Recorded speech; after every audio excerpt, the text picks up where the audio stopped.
encuentro, enfoques y contrastes de ideas para la construcción de una ciudadanía informada, inclusiva, con justicia social y participación democrática.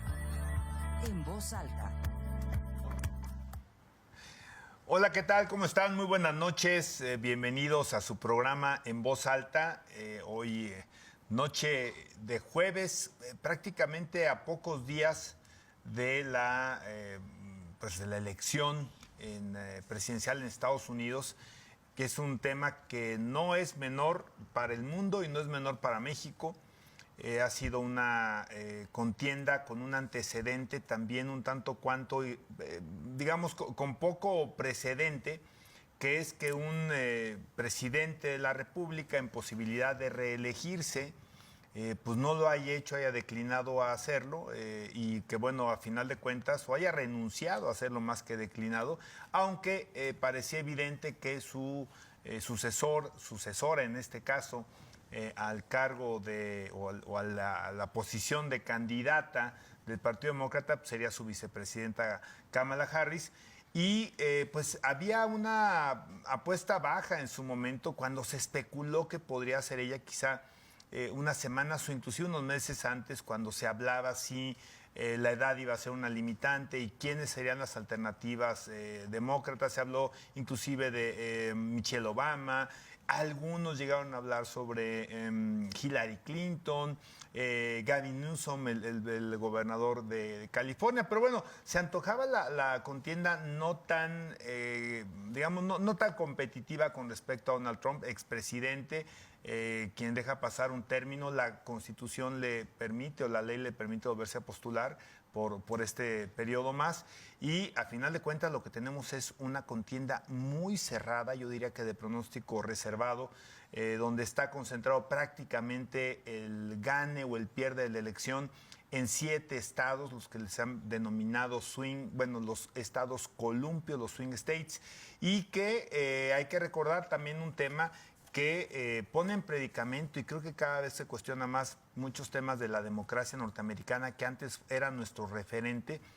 Primero, que no gana el que obtiene más votos a nivel nacional, gana quien obtiene más votos en el colegio electoral.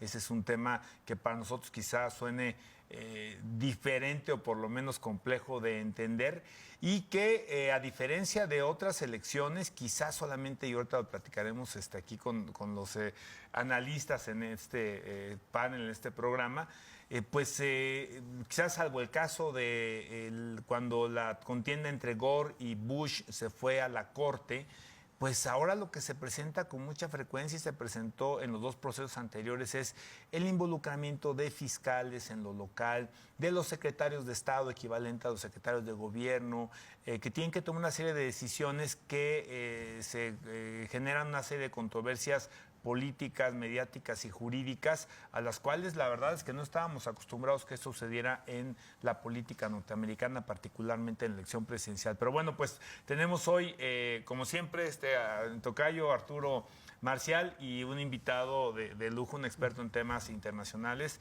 Rodrigo Fierro, Chávez Fierro. Un gusto, Rodrigo, como siempre, aquí es tu casa y tu programa. Muchas gracias, Rodrigo. Y bueno, pues, tu opinión al respecto, ¿cómo ves esta elección? ¿Cómo planteas todos los precedentes y en qué punto estamos, ¿no, Rodrigo? Claro, como bien decías, Arturo, yo creo que empezaría como bien decías, con el tema de los imprevistos, ¿no? Una campaña llena de imprevistos. No habíamos presenciado la renuncia de un candidato, ya se había celebrado un debate presidencial. Después de ese debate y las condiciones en las que se veía al presidente Biden, se tomó la decisión de que se hiciera a un lado. Yo recuerdo que hace 4 años, cuando ganó la elección, la idea era que nada más fuera por un mandato. Me parece que tal vez ahí fue un traspié del Partido Demócrata o del presidente Biden de querer seguir, ¿no?, con su avanzada edad, con este proceso para buscar la reelección. Tal vez eso le quitó un poco de margen de operación a Kamala Harris, el tema de buscar recursos que son muy importantes en la elección de Estados Unidos. Y bueno, luego tuvimos también la cuestión de los intentos de asesinato del presidente Trump, que también otra cuestión que no lo habíamos visto durante un proceso electoral en Estados Unidos con una cuestión muy, muy polarizada y nuevamente con el complejo tema del sistema electoral, de que el candidato que tenga los más votos generales no significa que se convierta en el presidente, sino aquel que logre los famosos 270 colegios electorales que se requieren, y donde estos estados bisagra son donde se va a definir la elección y donde se están desplegando todos los recursos y todos los eventos. Otros estados como California, pues ya se sabe que vota por el Partido Demócrata, entonces no se hace mucha presencia ni gastos y bueno, ¿no? Entonces esta cuestión y los temas centrales, ¿no? ¿Cuáles son los temas por los que el electorado está definiendo? Es interesante luego ver los anuncios locales allá en Estados Unidos, los temas que salen, ¿no? Que centran la atención de los votantes, temas que tal vez acá en México no serían los que defines el voto. Por ejemplo, la cuestión del aborto, la cuestión de los derechos de las personas transexuales, es decir, esos temas que allá vemos muchos anuncios sobre estas cuestiones que acá pues no sería una cuestión que define el voto de las personas. Allá vemos cómo se compra mucha publicidad para impulsar ya sea ese tema a favor o en contra, ¿no? Para iniciar, creo que son algunas reflexiones que podemos mencionar. Sí, muchos temas que ojalá nos dé chance de analizarlos. Yo he estado viendo también inflación. También, obviamente, migración, muy claro. importante para México. Los impuestos, que no es cosa menor. Y el tema de comercio, ¿no? Es correcto. Y, por supuesto, hay algo que nosotros quizá, como bien dices tú, Rodrigo, no sería elemento de nuestras discusiones probablemente en una elección presidencial, la política exterior, ¿no? Este conflicto de Ucrania con Rusia, este conflicto, obviamente, de Israel. Hamas con Israel. Pero tú, ¿cómo ves, Tocayo? ¿Cómo ves esta contienda en sus orígenes? Un poco imprevisible a lo mejor que iba a pasar esta situación, donde creo que el Partido Demócrata fue empujando a Biden a decir, Adiós. hasta aquí, ¿no? Sí, sí.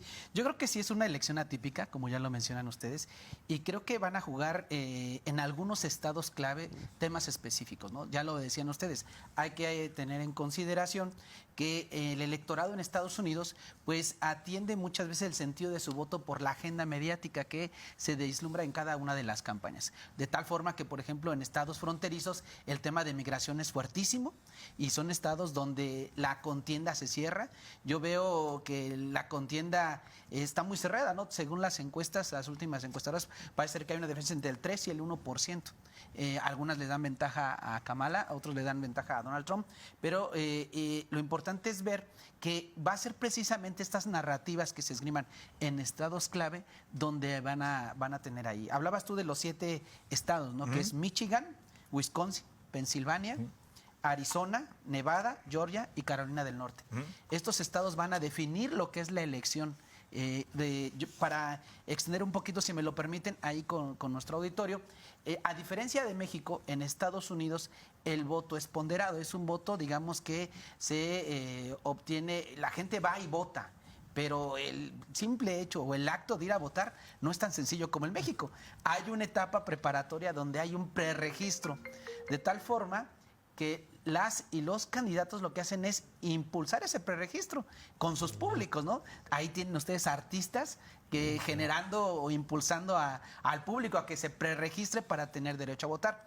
No es como en México, que estamos inscritos en la lista nominal y que es mucho más fácil. ¿Por qué? Porque de alguna otra forma, pues, tú usas tu credencial para hacer trámites. Entonces, das casi por hecho que vas a ir a registrarte en la lista nominal. Allá no, allá es un preregistro y por eso empiezan ahí. Luego viene otra etapa que son las elecciones primarias, ¿no? De los partidos. Mucha gente pensábamos que en Estados Unidos solo hay 2 partidos. No, no hay 2 partidos, pero por el modelo electoral tiende a cerrarse la competencia en estos 2 partidos, ¿no? Entonces, este sistema lo que hace es unas elecciones primarias donde las y los aspirantes de cada uno de los partidos compiten por encabezar los esfuerzos de los partidos y después ya vienen las elecciones constitucionales, que fue lo que pasó, ¿no? Entonces, se baja Biden y entra Kamala. Entonces, después de esto, pues cada estado tiene sus representantes, lo que equivaldría a la Cámara de Diputados y la Cámara de Senadores. Son 50 estados en Estados Unidos, valga la redundancia. Cada uno de esos estados tiene 2 senadores, entiendo yo, y los representantes, que sería la Cámara Baja o la Cámara de Diputados, lo equivalente, pues tiene representantes de acuerdo a su población. Entonces, ahí tenemos un tema que estos grandes electores que le llaman, que son 538 electores, 100 senadores, de estos 2 por cada estado, 50, y 435 representantes, y 3 más del distrito de Washington, D.C., ¿no? Entonces, llegan a 538. Esos 538, en teoría, llevarían la voluntad del voto universal. No están obligados, entiendo, legalmente a llevarla, pero no ha ocurrido.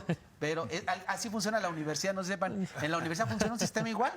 La universidad, por ejemplo, votan los estudiantes y profesores, y hay unos profesores y unos estudiantes que llevan la voluntad de las urnas, pero no están obligados a llevar y en el Consejo Universitario. Acá pasa lo mismo. En ese colegio electoral se esperaría que los grandes electores, estos 538, llevasen la voluntad, ¿no? Entonces, es así como funciona un poquito a grandes rasgos. No sé si a lo mejor podemos ampliar más el tema, pero que es un sistema electoral un poco complejo y que no es tan sencillo, pero que por eso se da este fenómeno que decías, Arturo, que a veces electoralmente en voto universal gana un candidato, pero pierde. ¿Por qué? Supongamos, California tiene un determinado número de grandes electores, ¿no? Que le llaman estos representantes. Y, digamos, Texas tiene otro. De tal forma que a lo mejor tiene más población California, pero el número de grandes electores es menos. Entonces, en esta conformación del sistema electoral, pues obtiene menos canicas el candidato. Por eso pasa eso, que algunos, por ejemplo, Donald Trump no ganó en electores en el 2018, ¿se recuerdan? Ganó Hillary con creo que 2 millones de diferencia. Sí, creo que 3 millones. Muchísimo. Ajá. Claro. Y entonces, en realidad, pero en el colegio electoral ganó Trump, ¿no? Perdón, me extendí un poquito. Y hay otro antecedente que es lo que ha dado justamente los cuestionamientos a este sistema, ¿no? Que es también cuando gana Gore, que le gana con 500,000 votos, pero al final de cuentas, pues la Corte le da el triunfo en el tema de los colegios le da el triunfo a Bush Jr., ¿no? Correcto. George W. Bush, ¿no? George Creo que era W. Bush. el hijo, ¿no? Pero ¿tú cómo ves? ¿Cómo sientes los temas? ¿Cómo sientes inclusive lo que creo, Rodrigo, que le preocupa también seguramente al auditorio, esta situación de hay un riesgo con Trump, hay menos riesgo con Kamala, porque luego satanizamos un poquito. Bueno, el personaje es, a mí de verdad se me atora, ¿no? De verdad, auténticamente Trump no es una gente que me guste como líder mundial, inclusive, no solamente en la relación, ¿no? Pero de repente también en México nos hemos llevado algunos chascos, ¿no? Yo me acuerdo que la relación precisamente con Bush papá era una relación muy cercana y básicamente el Tratado de Libre Comercio se concreta obviamente con el empuje del gobierno mexicano en ese tiempo con el presidente Salinas, pero también obviamente con la relación y la apertura comercial que tenían los republicanos, ¿no? Al margen también obviamente de la parte canadiense. Y cuando gana Clinton, que hizo una campaña donde inclusive atacó al propio Tratado de Libre Comercio, porque ellos tienen un electorado también, o tenían los demócratas, que estaba armado en buena medida por trabajadores, por obreros de las industrias norteamericanas, se hizo una campaña contra el tratado. ¿Y quién acaba rescatando a México de la gran crisis? Con facultades presidenciales que no pasaron por Congreso, el propio Clinton, ¿no? Entonces, no sabes cómo te ven la feria, ¿no? ¿Tú cómo lo ves? Sí, no, desde luego, si nosotros vemos siempre la retórica antiinmigrante, pues sí es un tema que nos podría alarmar. Viene un tema complejo independientemente de quien gane, que es la revisión del TEMEC, porque fue una de las cuestiones que cuando Trump fue presidente pidió que el entonces Telecán, el nuevo TEMEC, tuviera una vigencia de 20 años, pero más que se estuviera revisando periódicamente. Entonces toca ahora hacer esta revisión el siguiente año. Entonces es uno de los temas importantes que vendrán en la agenda. Obviamente la cuestión, el discurso antiinmigrante es algo también que insisto, nos puede llamar la atención, pero me parece que en esta batalla comercial con China, creo que México puede salirse beneficiado como lo ha sido en los últimos meses. Probablemente ese sea un foco más de atención tanto el presidente Trump como de la vicepresidenta Harris, independientemente de quien llegue, entender de que pues no puedes por un lado estarte peleando económicamente con China y también cerrar el tema de la economía hacia México. Habrá que analizar, habitualmente en el tema migratorio los demócratas son un poco más restringidos que los republicanos. afroamericanos. Fue con Barack Obama, fue de las mayor cantidad de deportaciones que hubo en su administración. Entonces, uno pensaría que de entrada con Trump nos iría peor, no forzosamente. Habrá que empezar también qué políticas puede impulsar la vicepresidenta Harris en caso de llegar. Insisto, pues es adelantarse un poco en una elección que está muy, muy cerrada. Yo creo que está de pronóstico reservado. Sí, las encuestas dan a Kamala Harris un poco adelante, pero en el voto global, pero en los estados bisagra es en donde está muy, muy parejo. Un estado en concreto que creo que puede definir, que es Pensilvania. Sí, Fíjense la problemática de Pensilvania. En la parte de las ciudades sí hay una mayoría hacia los partidos demócratas, pero en la zona rural no tanto. Entonces, vean la complejidad, ¿no? Es un juego hasta por condados, inclusive, Claro. ¿no? O sea, llega a ser tan apretado está digamos, la diferencia, que entiendo que son ya los condados de Pensilvania, ¿no? Creo que no se puede ganar sin Pensilvania, es muy complicado ganar sin Pensilvania. Sí, por la cantidad de votos de los colegios electorales que representa. 19, si mal Y no ha recuerdo. sido, ¿no?, uno de los estados que ha virado, ¿no?, dependiendo la elección. Habrá que analizar el voto de los latinos. Hubo un tema de un evento hace un par hace el Puerto Rico, lunes, ¿no? Una referencia hacia Puerto Rico, que no creo que lo hayan tomado muy bien mucho electorado. La gente que vive en Puerto Rico no puede votar, pero los que viven en Estados Unidos, que son puertorriqueños, ellos sí pueden votar. Y hay algunos en estos estados bisagra donde hay una gran población puertorriqueña. Entonces puede haber ahí una cuestión que con estos últimos eventos vamos a ver, ¿no? Cómo se desencanta la población. El tema de Georgia también muy interesante, ¿no? El voto de los afroamericanos ahí también venían votando republicanos, luego han votado demócratas. Entonces también son de los estados que casi hay que seguir con lupa, precisamente condado con condado, viendo cómo se está dando el resultado, y pues con base en eso ya ir viendo cómo nos puede ir en la feria aquí a México. Y que no garantiza tanto, parecería un tema de que si el origen étnico es afroamericano, pudiera haber alguna coincidencia más con Kamala Harris, que tiene el origen jamaiquino y me parece que de islas... del sudeste asiático. Sí, o sea... Pero al final de cuentas creo que no ha logrado entrar precisamente con los votantes afroamericanos hombres, particularmente con los hombres. ¿Tú cómo ves, tocayo? ¿Cómo nos va con uno, con otro? ¿Qué visualizas? ¿Qué es lo que has analizado en cuanto a los planteamientos de Kamala Harris como candidata demócrata y Donald Trump como candidato republicano? Mira, tocayo, yo creo que ya lo decía bien nuestro compañero. La verdad es que en términos generales, al exterior, la política exterior de Estados Unidos no va a cambiar mucho. Demócratas o republicanos, en los conflictos bélicos que hay a nivel internacional, va a seguir más o menos la misma política, creo yo. En el caso de América Latina, tocayo, yo creo que es ahí donde sí nos puede caer un poco el tema. Más que el tema migratorio, coincido con el compañero, hay un tema también de cuestión de la visión de la economía, cómo mover las economías en América Latina. Entonces yo creo que, imagínate Milei y Donald Trump haciendo un gran pacto, pues cómo nos va a las izquierdas, ¿no? Y esta nueva ola, ¿no? Parece ser que de repente ven una ola de izquierdas en América Latina y de repente pues no va para atrás y viene la derecha y entonces va a ser interesante ese cambio de luz o de semáforo en Estados Unidos, para dónde van las cosas. Yo creo que es ahí el principal impacto, tocayo, para las izquierdas en América Latina, que yo creo que desde la política económica, desde estos instrumentos como el Tratado de Libre Comercio, el TEMEC, yo creo que pueden apretar ciertas tuercas y que va a impactar, ¿no? en este proceso.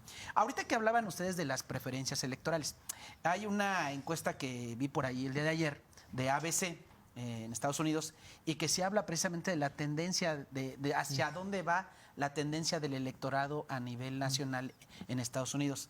El perfil está muy claro.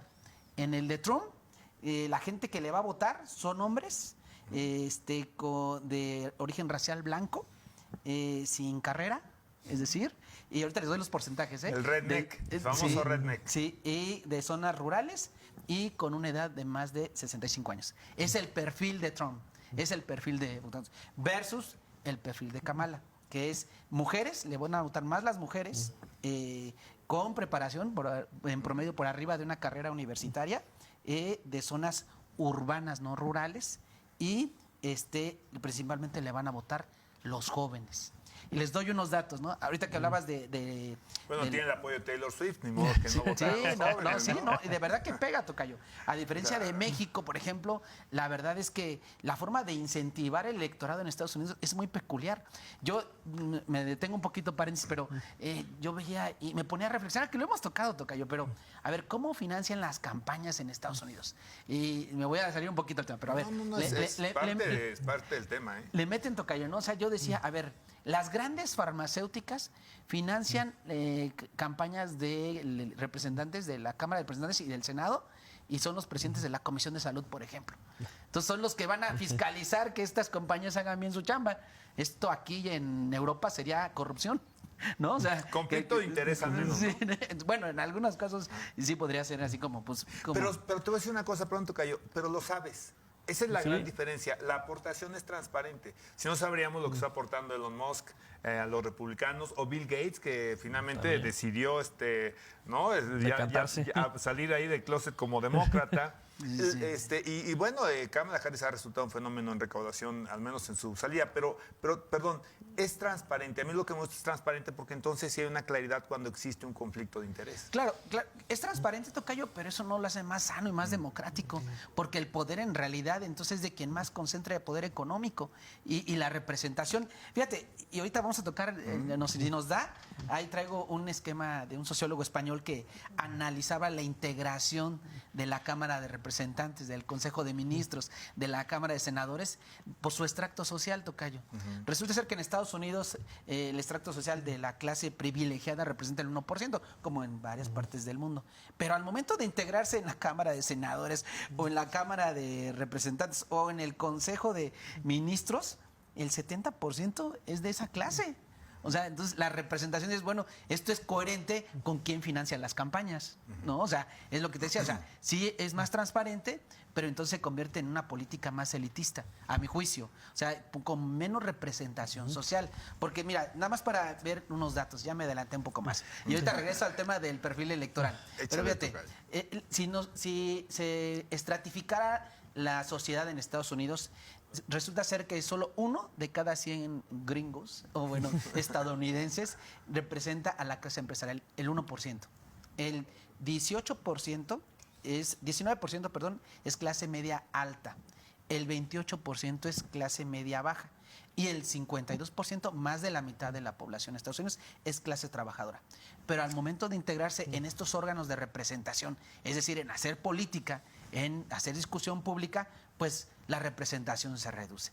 Muy pocos representantes de la clase trabajadora, muy pocos representantes de la clase media baja, y sí, muchos representantes de la clase empresarial, 70% en el Consejo de Ministros, el 60% en el Senado y el 44% en la Cámara de Representantes, lo que equivaldría a la Cámara de Diputados. Y la clase media, pues media alta, no media baja, sino media alta, está representada en un 30% en el Consejo de Ministros, en un 48% en un 38% en el Senado y en un 48% en la Cámara de Representantes. Entonces, eso te habla de un resultado de dónde es el origen de estos representantes populares, que no son representantes populares, porque más bien representan un sector de la sociedad. Y volviendo a esto con el perfil de los votantes y de las narrativas que esgrimen, pues solo voy a dar unos datos muy breves, espero no abusar del espacio. Mira, en el caso del perfil, ¿quién le va a votar a Kamala? Bueno, según esta encuesta, ¿y quién le va a votar a Trump? Efectivamente, van a votar más hombres por Trump. Por género, el 53% de los varones en Estados Unidos va a votar por Trump y el 46% por Kamala. Cosa inversa en el caso de las mujeres.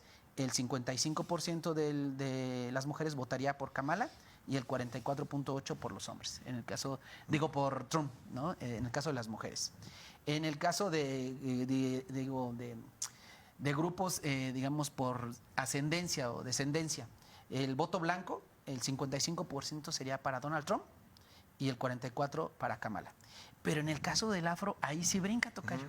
El 81.8% de descendencia afrodescendiente votaría por Kamala y solo un 8.2% por Donald Trump, que es coherente, ¿no?, con este tema racial.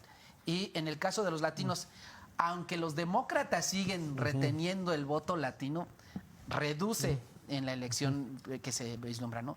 El 57.9% votaría por Kamala del voto latino y el 42.1% por Donald Trump. Que Donald Trump, a pesar de esta narrativa antimigratoria, ¿cómo explicas que casi la mitad de los latinos van a votar por Donald Trump? Porque ellos están allá.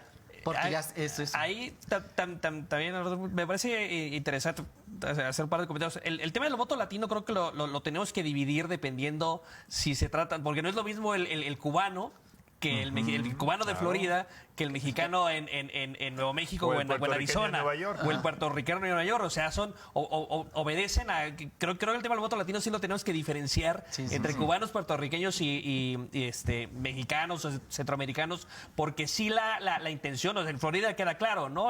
Siempre ha habido una tendencia hacia los republicanos, mientras que en el caso de California, de Nuevo México, ahí los latinos tienden a votar más hacia los demócratas. Y ahorita los puertorriqueños, pues con esto que acaba de pasar, que les han dicho que Puerto Rico es una isla de basura, no creo que les haya hecho mucha gracia. El candidato Donald Trump, no, en Estados Unidos. En un evento de cierre de campaña, un comediante. En un evento de campaña en el Madison Square Garden, ¿no? Entonces, de Donald Trump. Entonces, imagínate, en Nueva York ir a hablar mal de los puertorriqueños. No creo que fue una cuestión. Y otro tema importante ahorita que hablábamos con el tema de los afroamericanos, porque una cosa son los que votan, pero la cuestión que hay que analizar es la movilización para llevarlos a votar, porque ese también es una cuestión. Uno puede decir, bueno, yo tengo esta preferencia, pero a ver si va a ir a votar. Tampoco se da la operación tan mala ya también en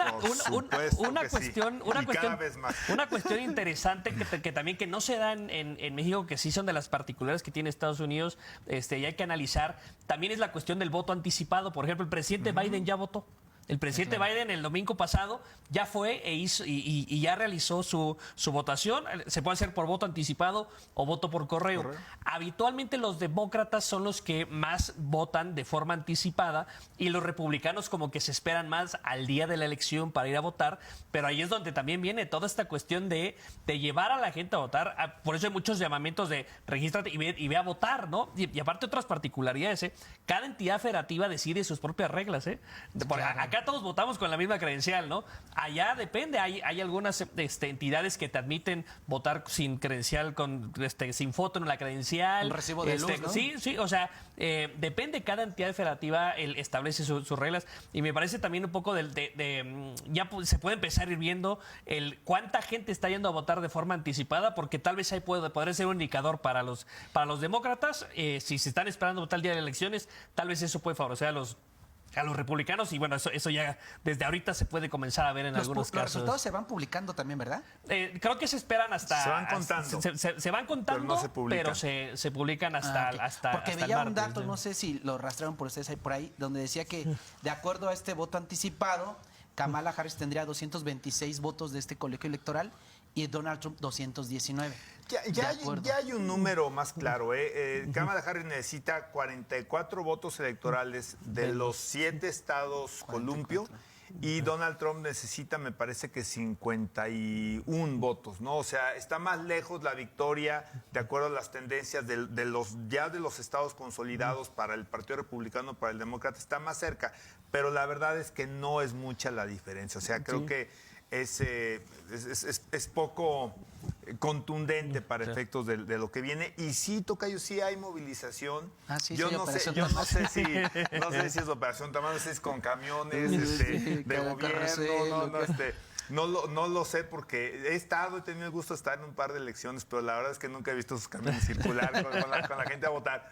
Pero ahí está el costo también, las campañas. La gran cantidad de dinero hoy que se está invirtiendo solamente es en la parte de los anuncios publicitarios o las campañas en redes, sino de la movilización precisamente para, en algunos casos para ir votando anticipadamente, o en algunos casos para el registro que mencionaba Rodrigo, y por supuesto pues el voto el día de la elección. Pero entiendo que esa es la concentración más importante de dispersación de recursos, ¿no? De dispersar recursos en las entidades que están ahorita con esa posibilidad de definir la elección de este próximo martes 5 de noviembre. Las elecciones también es otro tema súper tradicional, ¿no? Los martes, ¿no? El de las elecciones, el famoso supermartes, ¿no? También en las primarias. Lo que dice Rodrigo, bien interesante, ¿no? Que las leyes electorales locales son las que mandan, aunque sea una elección presidencial, ¿no? No recuerdo si en algún estado en las primarias, y no sé si en la presidencial inclusive, no todas las elecciones, al ganar un candidato se llevan todos los votos electorales. Creo que hay un Hay estado. un sistema, el que predomina es winners take it all. Sí. Y hay uno, creo que. Hay un estado por ahí nada más que es el que reparte. Lo divide, ¿no? Es Nebraska y Maine, son dos. Sí, son dos. Vamos a un Ahorita les corte. digo. Vamos a un corte y regresamos. Está muy interesante la plática. Gracias. Regresamos. Estamos de regreso aquí en Voz Alta.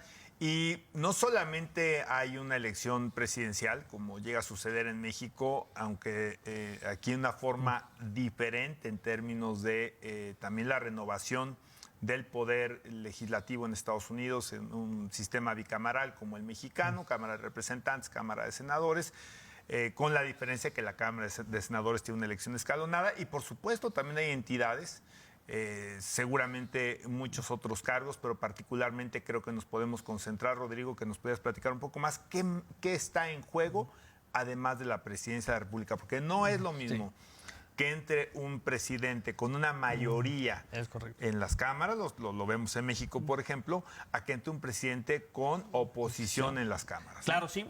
Se vota además para el presidente de la República, se renueva la totalidad de la Cámara de Representantes. Hay que recordar que la Cámara de Representantes se renueva cada dos años. A diferencia de acá, que son cada 3, aquí cada 2 años se renuevan. Y el Senado, como bien decías, los 100 senados se van cada 2 años se van eligiendo una tercera parte, ¿no? Tenemos una renovación escalonada del Senado.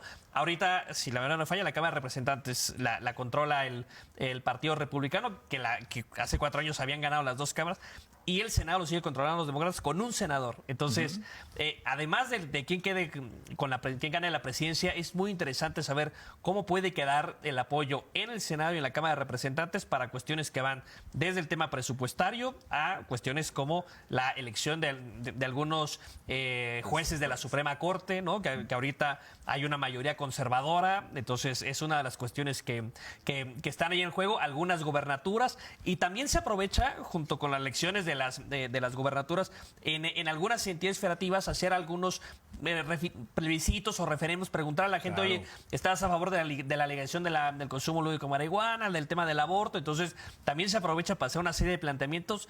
Los digo porque en estos anuncios de la televisión estadounidense viene, ¿no? Ahí de, vota por esta propuesta o no votas por esta propuesta. Entonces, son cuestiones que están en juego, ¿no? Cuando veamos los resultados el próximo martes es el presidente, el Senado, la Cámara de Representantes y algunas gobernaturas y algunas propuestas, ¿no? De política pública que también se pusieron a consideración de los ciudadanos, ¿no? Entonces se aprovecha. Rodrigo, sin interrumpir, nada más rápidamente, de alguna forma, para tratar también de aportar un poquito esta parte y regresar al antecedente de la salida de Biden y la llegada de Kamala Harris. Eso fue un tema que los demócratas también pusieron sobre la mesa. O sea, estaba tan de picada el proyecto y sobre todo también, digamos, el arrastre de Biden con respecto al voto y al voto duro demócrata y a los indecisos, que ponía en riesgo justamente la mayoría en el Senado y recuperar de alguna forma o no tener una desventaja tan grande de republicanos y por supuesto también los propios gobernadores y una serie de proposiciones, ¿no? Sí, este voto que luego muchas personas votan, ¿no? En cascada, es decir, yo voto desde el presidente y me sigo con todos los demás, y es muy importante esta cuestión, y por eso fue también la presión, no solamente por la presidencia, sino la permanencia, ¿no? En el Senado, en la Cámara de Representantes, que también es esencial en estos juegos. Lo hemos visto acá en el caso de México, tener una mayoría calificada facilita los cambios que se quiera hacer. Cuando no lo tienes es muy complicado luego gobernar con las 2 cámaras que se opongan. Es muy complejo hacer estas negociaciones. Entonces era también, ¿no? ese impulso que le querían dar al Partido Demócrata, porque si no se iban a quedar sin nada, ¿no? No, está la parálisis, tocayo, la parálisis del propio gobierno a partir de que no llegan a un acuerdo presupuestario presupuestal y literal cierran el gobierno. Sí, claro. Hay que cerrar. ¿No? O sea, una cosa que aquí de repente nos espanta, ¿no? El tema de la discusión, los calendos presupuestales. O sea, recientemente creo que sí hubo un cierre de gobierno y amenaza estar a punto, así como estallar huelga. Ha habido N número de momentos donde se ha estado a punto de cerrar el gobierno. ¿Tú cómo ves este tema de lo demás que esté en juego? Trump a lo mejor con una mayoría, por lo menos en el Senado de demócratas, o Kamala Harris con una mayoría de un partido republicano que se ha venido, la verdad, polarizando mucho, ¿no? Se ha venido, ¿qué sería? Atrompando, ¿no? Sí, fíjate que yo ahí haría una crítica a la ingeniería electoral de Estados Unidos. Hay cosas buenas. Yo veo esta parte de renovar el Senado. Una tercera parte nada más cada 2 años, me parece que es bueno, ¿no? Entiendo que, es decir, de tal forma que ahí se queda un resabio de la voluntad popular de alguna otra elección, ¿no? Yo creo que eso garantiza cierto equilibrio. En la Cámara de Representantes, pues sí, son cada 2 años y entonces se va renovando, ¿no? Y ahí hay ese tema de poder impulsar. Pero que también tengas un freno en la Cámara de Senadores, yo creo que eso es muy bueno. Y entonces no renovar de sopetón todo el Senado y que solo sea una parte, eso es muy bueno en el sistema electoral. Yo tengo ese juicio. No tengo ese juicio a razón de el mecanismo electoral general. Este mecanismo fue diseñado desde 1880 y tantos y, bueno, pues desde 1789 empiezan a elegir cada 4 años. Pero después de que gana su primera elección el Partido Republicano, tiende a tener un diseño electoral de Estados Unidos que favorece al Partido Republicano, o sea, a los más conservadores. Y esto tiene que ver con cómo diseñan estos distritos.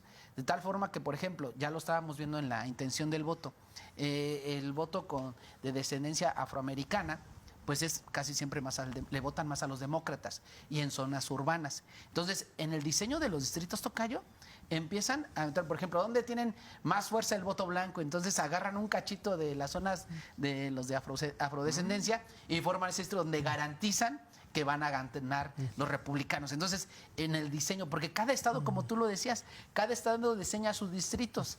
Y entonces ese modelo electoral casi siempre favorece al modelo republicano. En el caso de Pensilvania, es ahí donde hay muchas jaloneos. Y en el caso de solo, lo que le decían, solo 2 estados dan de manera proporcional el voto de sus grandes electores, que es Maine y Nebraska. En estos 2 estados, sí, por ejemplo, si los demócratas obtienen el 55% de los votos universal, les dan el 55% de esos grandes electores, ¿no? Ese es un ejemplo. En los otros estados, no. Si el Partido Demócrata obtiene el 30% o el 40% y el republicano el 60%, se lleva el 100% de los grandes electores. O el 51 y el 49. Sí, que es por 1%, y claro, se lleva el 100%. Entonces, ese mecanismo en automático excluye a las minorías, en mi juicio, que esas son de las ventajas que sí tenemos en México, la representación proporcional, ¿no? La gente que no gana un distrito sí tiene representación en el Congreso, tocayo. Entonces, yo creo que esas son de las cosas que yo digo, híjole, la democracia modelo a nivel internacional, pues tiene esos defectos, y que luego en los estados hay. Ahora, también se criticaba, ¿no?, que sean los gringos, es que en México van a elegir a los jueces. Hay estados que también el 5 de noviembre van a elegir a sus jueces a nivel estatal. Entonces, y fiscales, seguramente. Y fiscales también, tocayo. Entonces, ¿qué se está jugando? Bueno, entonces, esa es una de las ventajas que yo le veo al modelo electoral. Pero sí, la desventaja es que está rediseñado casi siempre para que el partido republicano sea el que casi siempre sea como mayor tendencia a ganar. Entonces, son de las cosas que yo veo como cosas extrañas. El voto anticipado que comentaba, yo creo que sí está muy bien eso también. Es una sociedad distinta. Los mexicanos, no sé si confiaríamos en mandar una papeleta. Ese es el tema, ¿no? La confianza, precisamente. Sí, pero bueno, son de las cosas que yo veo, tocayo. Y se está jugando, no el futuro de Estados Unidos, el futuro del hemisferio y también el tema económico global, ¿no? Entonces, la verdad es que más allá, dirías tú, tocayo, yo juzgo con mi corazón y le hago al futurólogo con mi corazón. Ojalá que no gane Donald Trump, pero parece ser que está muy cerrado. Y hay otro tema también de las particularidades de la elección administración de Estados Unidos, que es la figura del vicepresidente. Claro. Y lo mencionó porque se elige presidente y vicepresidente. Es algo que no tenemos acá en México. Y lo acabamos de ver ahorita con Kamala Harris. Y lo quiero decir porque también hay que analizar quiénes podrían ser los siguientes, porque 4 años se van muy rápido, ¿no?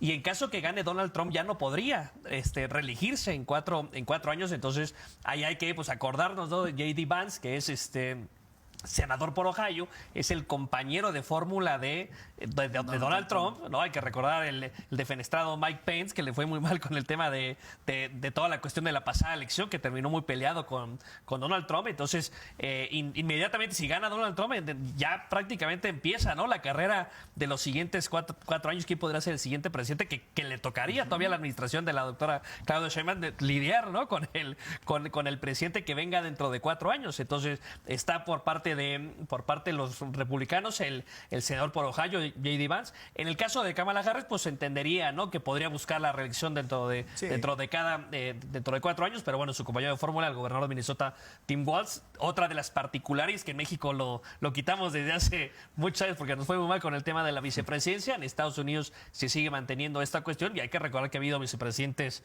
muy poderosos, ¿no? En el caso de en el caso de la administración de George Bush hijo, pues ahí era Dick Cheney era pues el que tenía el mayor control de la Gore, ¿no? Habitualmente iban así, eran medio decorativas, pero a últimas fechas la figura de la vicepresidencia ha tomado un mayor relevancia allá en el gobierno estadounidense, ¿no? Y un tema más, Rodrigo, de particularidad del sistema norteamericano, sistema constitucional y de los poderes. El vicepresidente es presidente de la Cámara de Senadores. Del Senado, efectivamente. Y solamente ocupa el escaño y obviamente ejerce el voto cuando hay 50 y 50, ¿no? Hay entonces empate, ¿no? Entonces también ahí es una cuestión. Si quedan empatados, pues el vicepresidente es el que va y desempaca. Entonces sí también es una figura importante que no tenemos acá en México y que bueno, ¿no? El caso si ganan los republicanos, pues ya se estaría, ¿no? Abriendo la puerta para una posible candidatura de J.D. Vance, pero veremos qué pasa en 4 años. Sí. Esto ya estamos adelantando mucho. Oye, Rodrigo, antes de pasar con mi tocayo, porque quizás no nos quede tantísimo tiempo, los temas, me gustaría los temas y pasar contigo también, tocayo. A ver, yo traigo inflación, impuestos, aborto, inmigración, política exterior y comercio. Básicamente, clima también, por supuesto.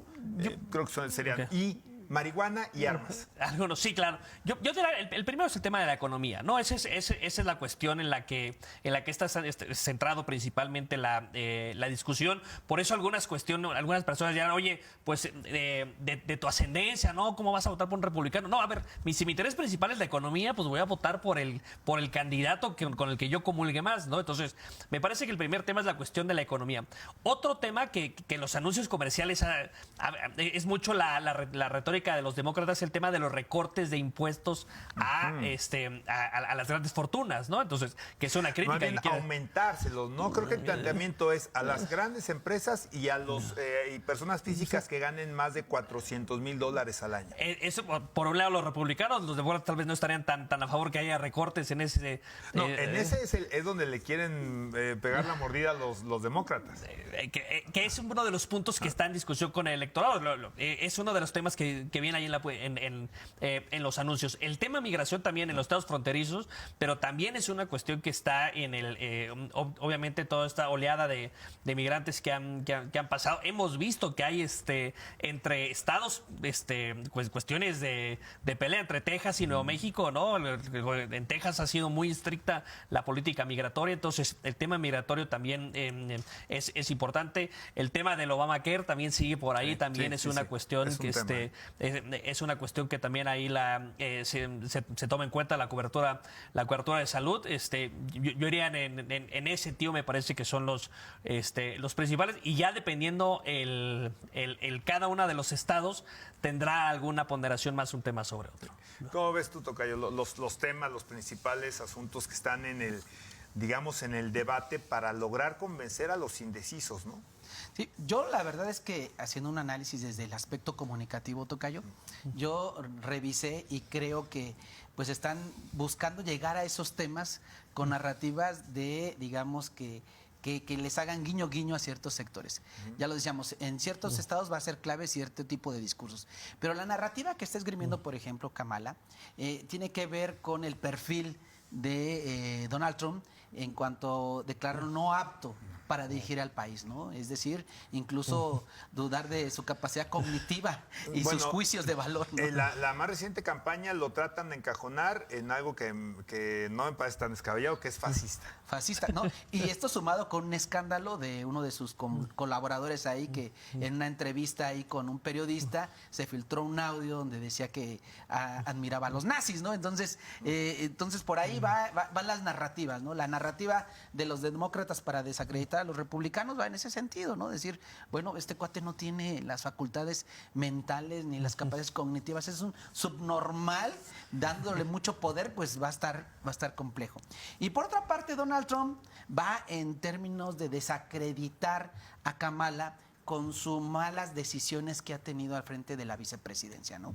Le ataca mucho el tema migratorio, ese es el clave, ¿no? El decir, oye, no está haciendo nada por la gente trabajadora de este país, deja entrar a gente de otros países y nos quitan el empleo. Y esto pues, le está hablando a su electorado, tocayo. Y regresando un poco al perfil de los votantes de Donald Trump, pues estas narrativas son en ese sentido, ¿no? Donald Trump pues llega más a una clase obrera, a una clase blanca, que de alguna otra forma creen en ese nacionalismo ficticio, porque Estados Unidos se hizo con puros migrantes, ¿no? Entonces, de así se fundó, pero pues ellos traen un rollo un poco extraño, que ellos son la neta del planeta, y pues creo que no, pero bueno, entonces, perdón por la expresión, pero a lo que voy es que de alguna otra forma, pues esas narrativas están en la lucha por obtener el adepto de ciertos votos, y seguirán, ¿no? Yo veo que va a estar muy cerrado, la verdad. Sí, va a ser, ojalá no gane Donald Trump, pero parece ser que tiene serias posibilidades reales de ganar. Y pues bueno, las encuestas varían, ¿no? Unos les dan a nivel voto universal, sí está claro que Kamala lleva la ventaja, pero eso no cuenta.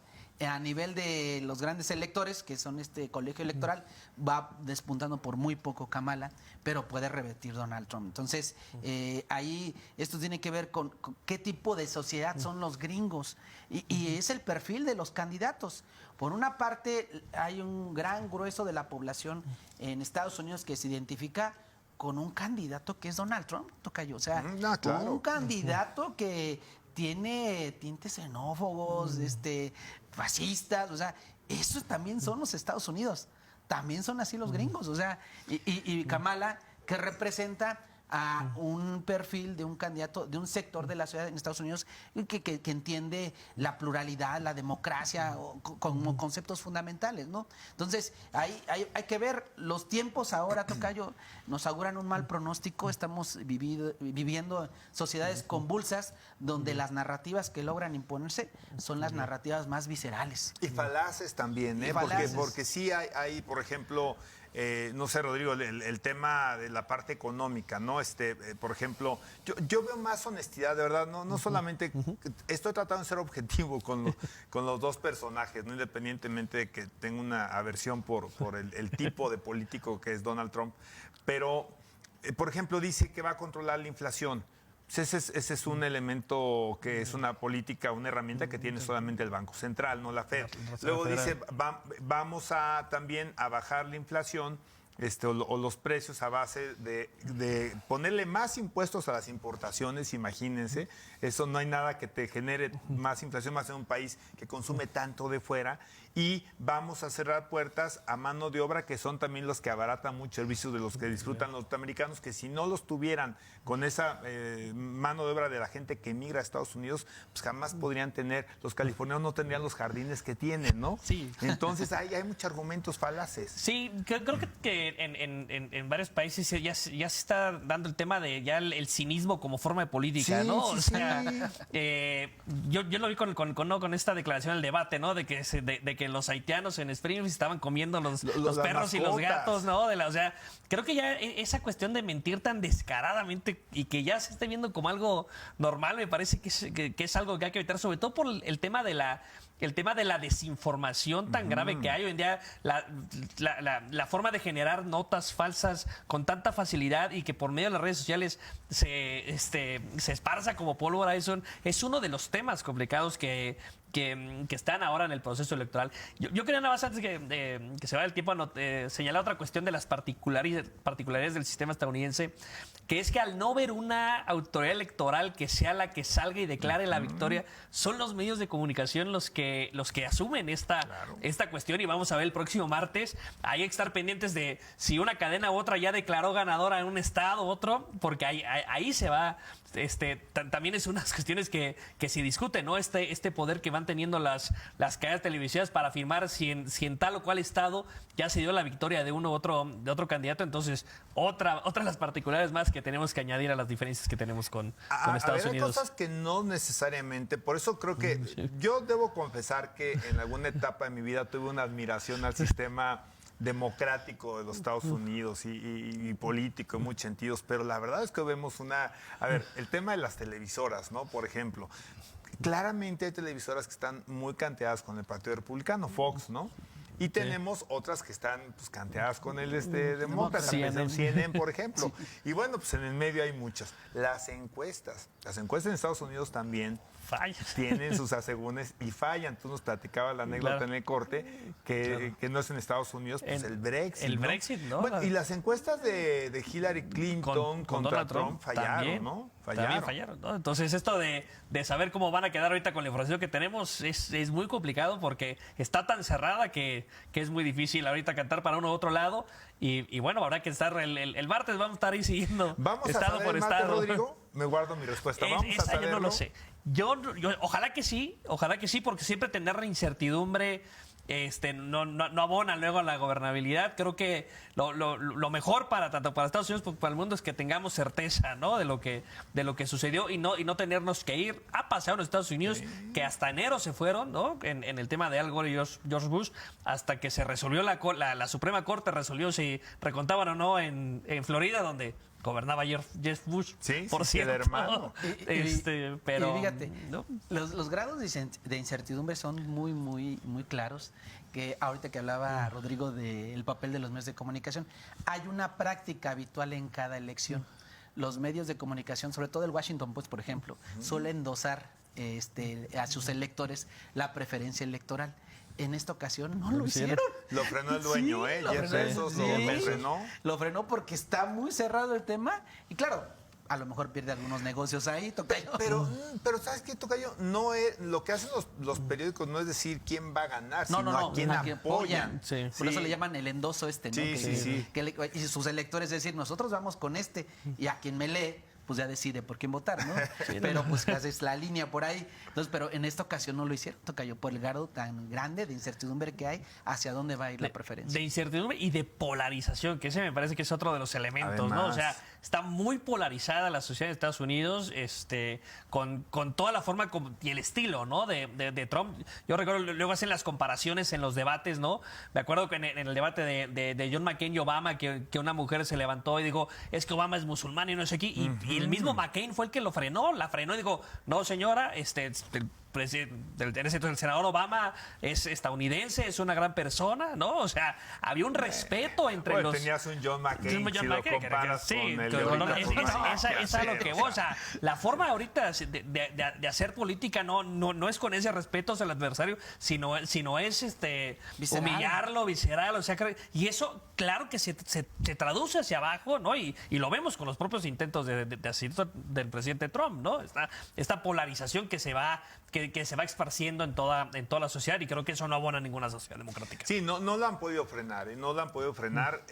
Me preocupa a mí que aún Trump eligiéndose para otro término, y yéndose él, a final de cuentas los republicanos acaben siendo un partido de extrema derecha con este tipo de tendencias y este tipo de auditorio y obviamente de electorado, que sí me parece que es muy perjudicial para el mundo entero, ¿no? Además de, por supuesto, para México, aunque también con sus asegúnes, porque luego Trump era muy de ladrar y no morder. ¿Eh? No, no, no. La verdad, Sí, a lo mejor lo hace para llegar, ya llegando va a tener que negociar. es un ¿no? buleador y también sabe que algunas veces lo que plantea es darse un tiro en el pie, pero pues tiene que amenazar con eso. Claro. Pero entonces no hay predicciones, Tocayo. No, ya no, estamos por cerrando. ¿ya? Nomás para las fechas para nuestra audiencia, para que estemos atentos. El 5 de noviembre es la elección, a estar atentos. 11 estados y la presidencia. El 17 de diciembre el Congreso recibe los votos. El 6 de enero, el 17 de diciembre el Colegio Electoral elige presidente y vicepresidente, ¿no? El 6 de enero recibe el Congreso de los Estados Unidos los votos y toma protesta el 20 de enero. El 20 inauguration, que le llaman. 20 de enero ahí en la escalinata del Capitolio. En la escalinata del Capitolio ahí en Washington. Muy bien, pues muchas gracias. Eso fue todo muy interesante el programa del día de hoy. Y bueno, pues ya veremos si en el próximo analizamos los resultados ya con algo de certeza, ojalá con toda la certeza de quién haya ganado la elección en Estados Unidos para presidente. Pues buenas noches y muchas gracias por su compañía el día de hoy.